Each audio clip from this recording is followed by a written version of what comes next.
എല്ലാവരും ഇപ്പോഴെല്ലാം പ്രചരണത്തിൽ സജീവമായിട്ടിരിക്കുന്നു. അപ്പോൾ ഈ എങ്ങനെ വിലയിരുത്തുന്നു ഇത്തവണ ഒരു ത്രികോണ മത്സരത്തിന്റെ ഫീല് തിരുവനന്തപുരം കോർപ്പറേഷനിൽ എങ്ങനെ ബി.ജെ.പിയുടെ ഒരു സാധ്യത 50 അബവ് ഉണ്ടാവും? എങ്ങനെയാണ് മനസ്സിലാക്കുന്നത്? ത്രികോണമേ ഇല്ല. ഞാൻ ആ ഒരു പ്രചരണ രീതിക്കെതിരാണെന്ന് ഞാൻ പറഞ്ഞു കഴിഞ്ഞു. വിഷയങ്ങൾ എന്തായിരിക്കണമെന്നും ജനങ്ങൾക്ക് അടുത്ത 5 വർഷത്തേക്ക് അവരുടെ വോട്ടിംഗ് ചിന്താഗതിയെ ഒട്ടുമേ മലിനപ്പെടുത്താതെ അവർക്ക് what is it now, what should it be from the next month എന്ന് പറയുന്ന ഒരു ഡിസൈനിലേക്ക് എന്തൊക്കെ അവർ ചിന്തിക്കണോ ആ ചിന്ത ഒട്ടുമേ അവർ ചിന്തിക്കരുത്.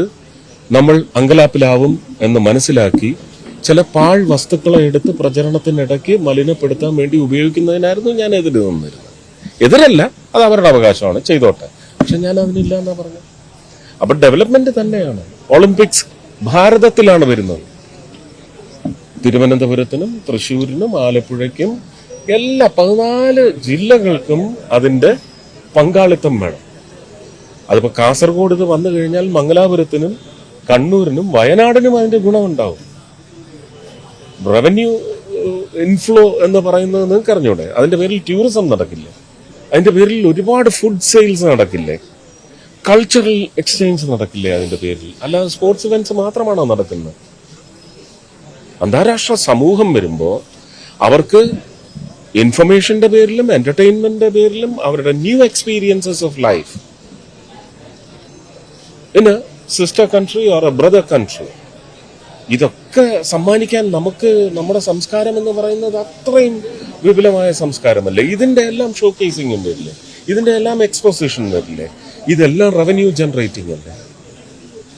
അടുത്ത ഒരു യുഗത്തിലേക്കുള്ള സാമ്പത്തിക സമാഹരണം കൂടിയാണ് ഒളിമ്പിക്സ് വഴി നടക്കുന്നത്.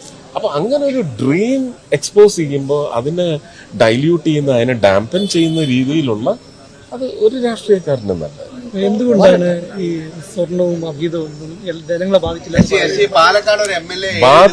എന്ന് ഞാൻ പറഞ്ഞിട്ടില്ല. വിഷയമല്ല, ബാധിക്കില്ല എന്ന് ഞാൻ പറഞ്ഞിട്ടില്ല. അത് വലിയ വിഷയം തന്നെയാണ്. യൂണിഫോം സിവിൽ കോഡ് വന്നിരിക്കും.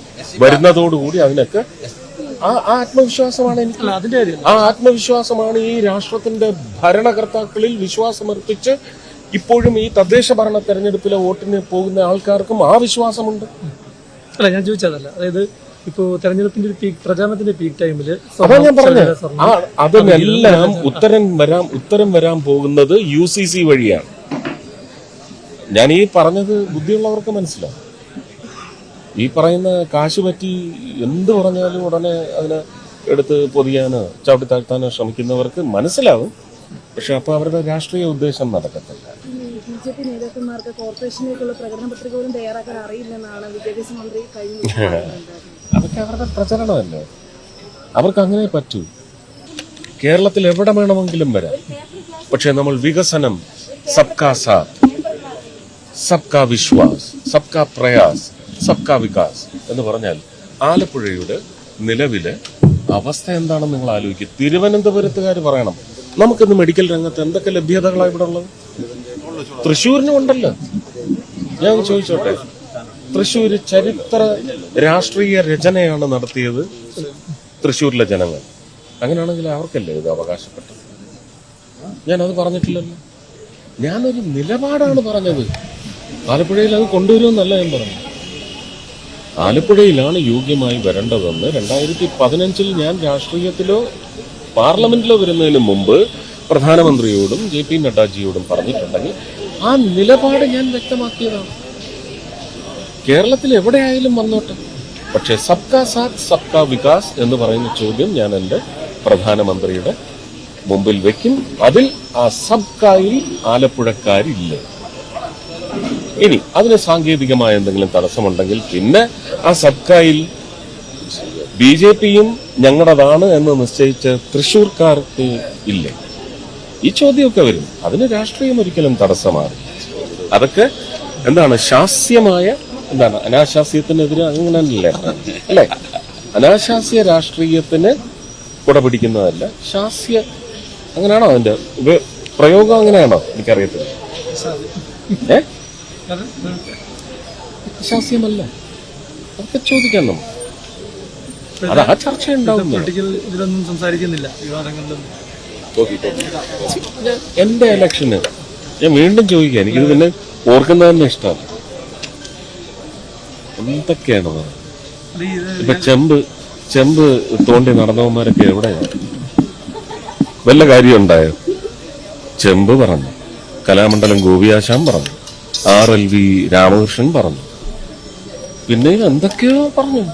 കൈ കഴുകിയില്ല, മൂക്കി തുടച്ചു, എന്നിട്ട് കേക്ക് ഒരാളുടെ വായി വെച്ചു കൊടുത്തു. ഇതൊക്കെയാണോ വിഷയം? അതൊക്കെ കൃത്യമായിട്ട് തന്നെയാണ് ചെയ്തിട്ടുള്ളത്.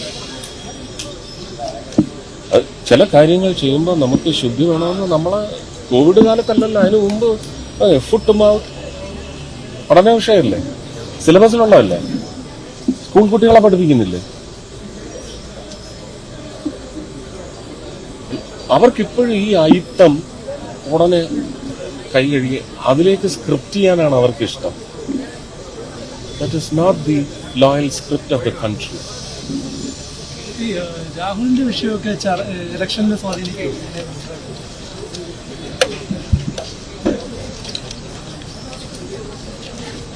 എനിക്കറിഞ്ഞൂടാ.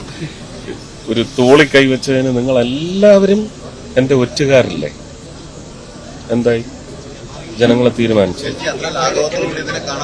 അല്ലല്ല, ഞാൻ വിഷയമല്ല ലാഘവത്തോടെ കണ്ടത്. അതിനേക്കാൾ വലിയ വിഷയമാണ് തെരഞ്ഞെടുപ്പ് എന്ന് പറയുന്നത്. ആണോ?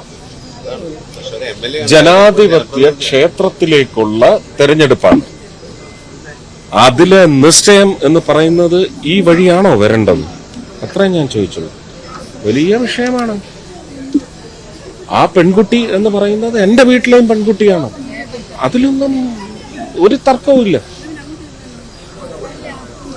പക്ഷെ അതല്ല ഇപ്പോ ഒരു രാഷ്ട്രീയ ഭരണ നിശ്ചയത്തിന് അത് ബാധിക്കാൻ പാടില്ല.